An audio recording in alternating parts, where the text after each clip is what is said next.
तो बच्चों देखिए, नया टॉपिक है।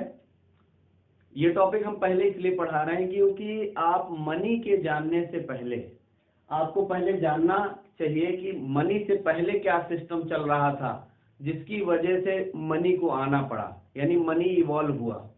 तो मनी से पहले बार्टर सिस्टम चलता था। बार्टर सिस्टम क्या होता है? जब जैसे आज के समय में हम क्या करते हैं, सामान लेते हैं और पैसे देते हैं। पहले के समय में सामान लिया जाता था, यानी बार्टर सिस्टम में सामान लिया जाता था, उसके बदले में सामान दे दिया जाता था।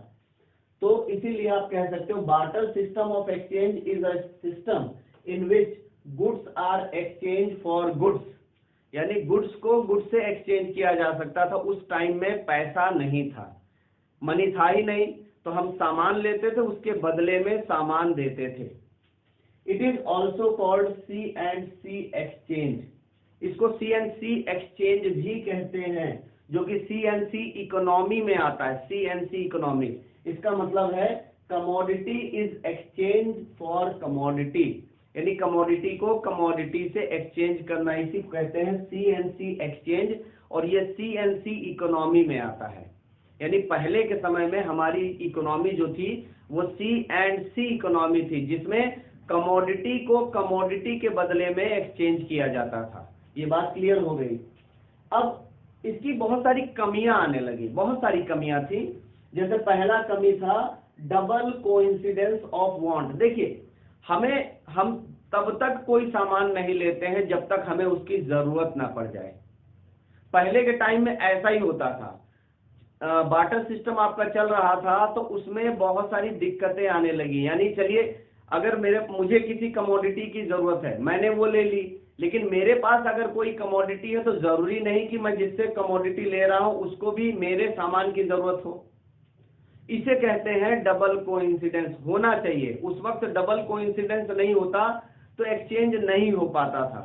यानी मान लीजिए दो लोग हैं और दोनों लोगों के पास, एक के पास चावल, एक के पास गेहूं, तो अगर एक आदमी को अगर गेहूं की जरूरत है तो वो तो गेहूं इनसे ले लेगा, लेकिन जरूरी नहीं कि अगले आदमी को चावल की जरूरत है, कोई जरूरी नहीं है। इसी को कहते हैं प्रॉब्लम ऑफ डबल कोइंसिडेंस होने लगा इस सिस्टम में। देखिए यहां मैंने लिख दिया है, बाकियों को मैंने बहुत एक्सप्लेन नहीं किया क्योंकि ये सब पॉइंट बहुत सिंपल है, ये बड़े आसानी से आप लिख सकते हो, मैं एक्सप्लेन कर दूंगा। तो मैंने ये चीज को थोड़ा सा यहाँ पर डिफाइन कर दिया है। यहाँ क्या है, two individuals are in possession of such goods which they are willing to exchange for the satisfaction of their want। यानी दो लोग, दो individual are in possession of such good, उनको ऐसा गुड चाहिए जो दोनों को सेटिस्फाई कर सके। दोनों को कब सेटिस्फाई करेगा? जब इनको भी हमारे सामान की जरूरत हो, इनको भी उनके सामान की जरूरत हो। तो ये चीज प्रॉब्लम क्रिएट करने लगी थी, ऐसा कभी कभी नहीं होता था। हमारे पास जो भी गुड्स है वो उनको जरूरत है, लेकिन उनके पास जो गुड्स है उसकी जरूरत मुझे नहीं है। तो पहला प्रॉब्लम डबल कोइंसिडेंस आने लगा, प्रॉब्लम ऑफ डबल कोइंसिडेंस। पहला ड्रॉबैक है, पहली कमी है बार्टर सिस्टम में, ये कमी आने लगी। उसके बाद lack of common unit of value.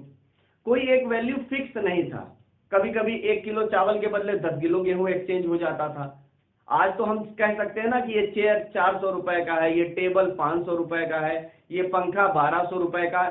सबकी यूनिट डिसाइड है, सबका पैसा, सबकी कीमत डिसाइड है। लेकिन बार्टर सिस्टम में ऐसा यूनिट डिसाइड नहीं था।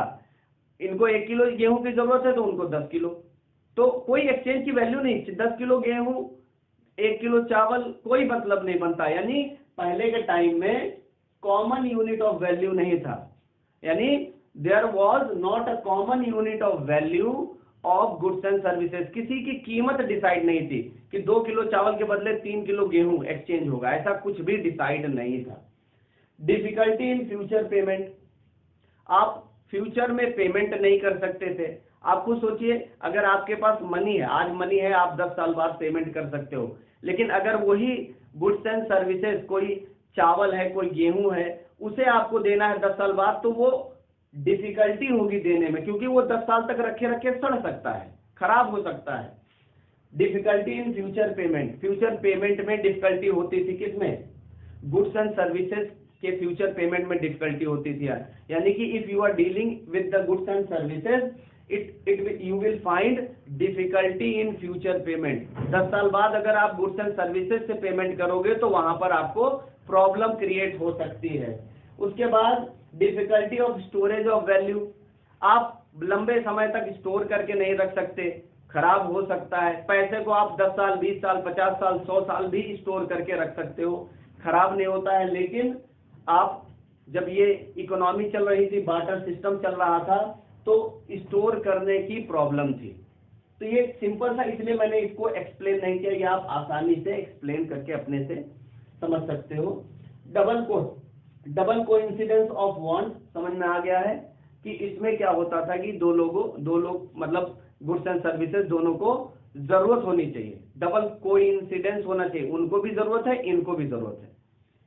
कॉमन यूनिट, उस वक्त कॉमन यूनिट नहीं थी, किसी भी चीज की वैल्यू डिसाइड नहीं थी, फ्यूचर पेमेंट में डिफिकल्टी होता था, और लंबे समय तक स्टोर करके आप नहीं रख सकते थे। तो ये कुछ बार्टर सिस्टम था। ये कमियां दूर करने के लिए, जो कमी दूर करने के लिए, इस कमी को दूर करने के लिए मनी इवॉल्व किया गया, यानी एक ऐसा मीडियम इवॉल्व किया गया जो इन सभी कमियों को दूर कर दे, इसलिए इस तरह से मनी आया। तो इसको नोट कर लीजिए आप।